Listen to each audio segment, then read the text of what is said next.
บายดีเด้อพี่น้องกับทางไทยสบายดีพี่น้องเบิดสุขุสุคน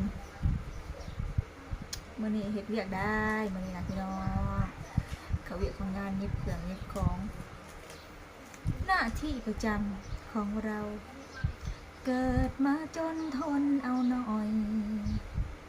เกิดมาจนก็ต้องทนเอาหน่อยนะจ๊ะน้ำตาย้อยอายบ่สน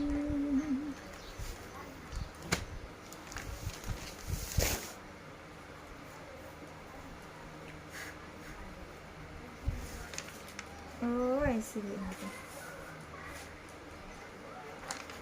เขาเรียกเขางานพี่น้องอากาศร้อนอีกแล้ว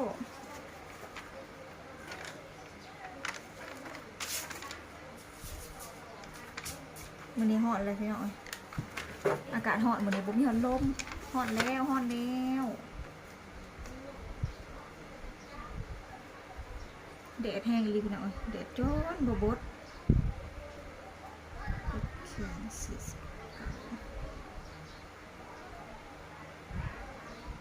ยิบเครื่องนี่กาบดได้ทนได้พี่น้องมั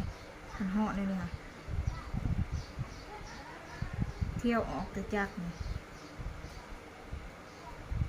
เที่ยวออกเที่ยวเขาแล้ว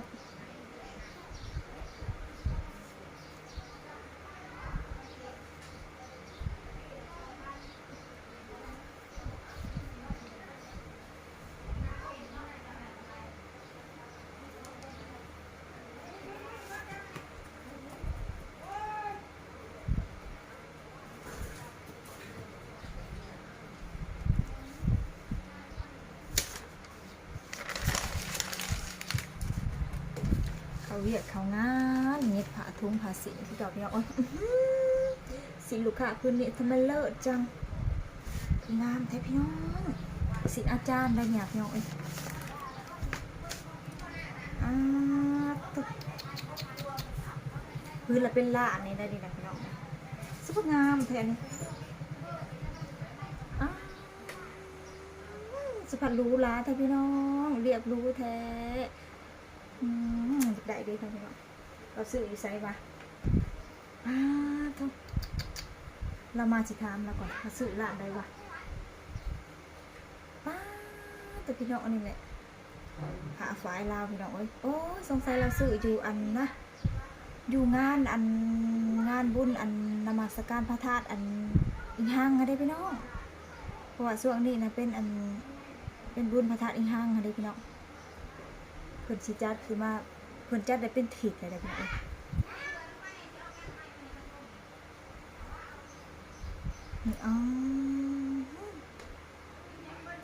ขอบใจอาจารย์เด้อที่ไว้วางใจสื่อสินงามกะนี่แต่มาเย็บนำอันน้องไม้ตลอดพี่น้องขอบใจอาจารย์หลายๆที่เสื่อมันในซีมือเด้อจ้ะพี่น้องมาเย็บเธอได้ละกาบริถิ่นได้ปลาน้องไม้เด้อพี่น้องอาจารย์เป็นไง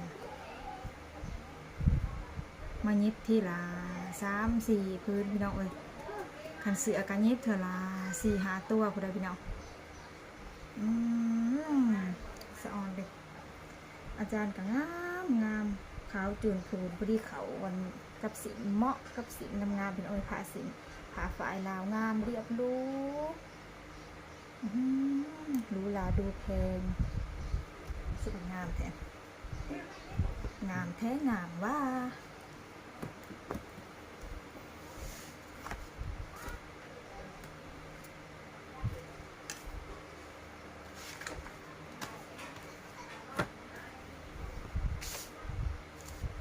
จักหน่อยค่อยนิด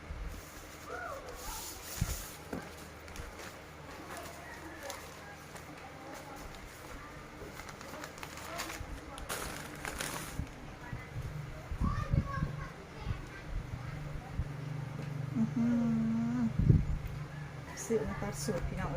งามตีนมันเวลาเขาจีบประตูเขาก็ต้องจีออกซะก่อนเลยพี่น้องเพราะว่ามันแบบเขาจะเอาเน่าไว้ซื้อให้เด็ก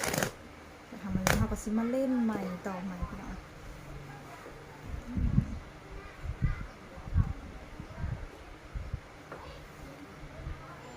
ปลายล่านี่ก็แพงเลยพี่น้องสิ่งพื้นหนึ่งขายค่ะไม่แม่นจะถือได้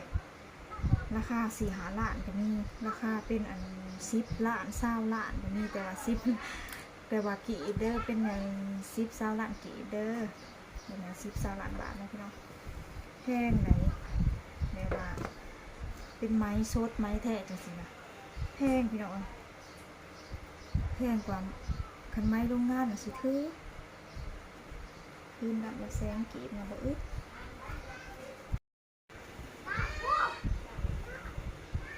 หามา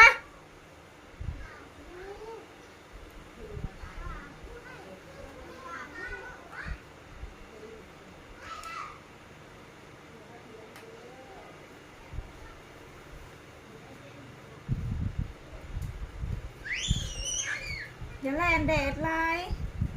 โอ้ยลิ้นวาวต้นแดดจะมาสะน้ำพอง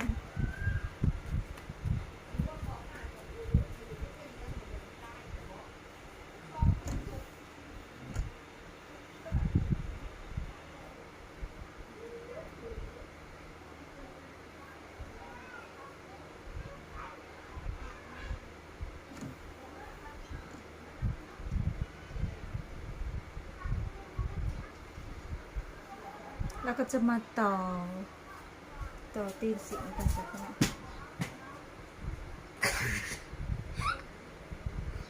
ทำมาแม่ไม่ตัดนะต้องได้ไม่ตัดต้องเอาไปนะ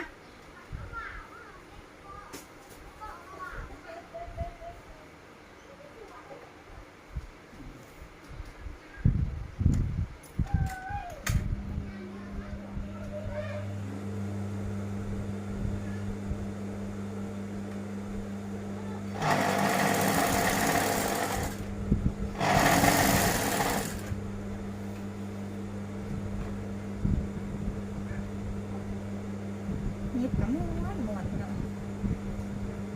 คันสีมันแจ๊บมันเรียบมาเลย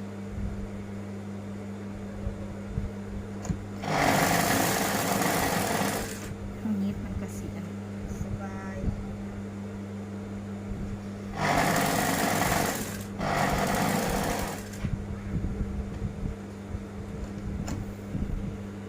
ยิบกับสีม้วนกับสีลึกสีไหลเนาะ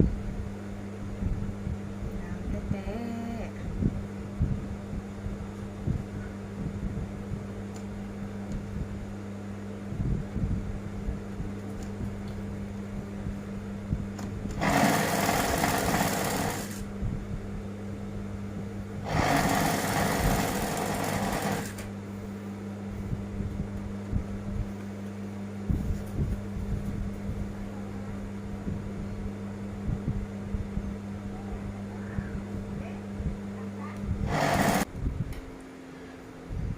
โอเคแล้วจ้ะพี่น้องมาหันนี้ก็ต้องไม้ขอจบคลิปไปสำนี้ก็แล้วกันเด้อพี่น้องฝากกดไลค์กดแชร์กด